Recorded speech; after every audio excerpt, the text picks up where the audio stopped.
אני שומעת את הדלת של הבית שלי נפרצת, ואני שומעת דיבורים בערבית בתוך הבית שלי.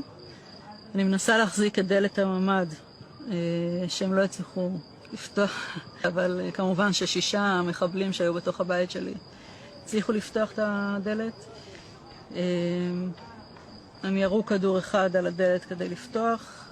במזל הדלת נפתחה והכדור רק שרט אותי והמשיך ופגע בארון. והם נכנסים ואני אומרת להם, יש לי פה 2 ילדים.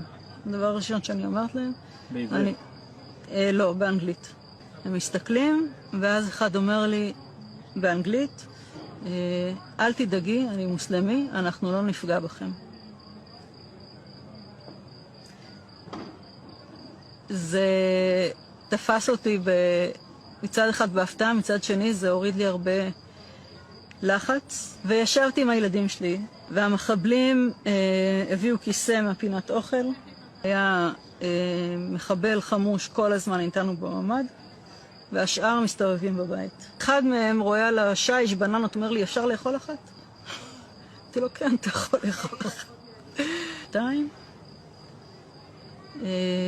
בסוף השעתיים האלה, אחד מהם סוגר לי את הדלת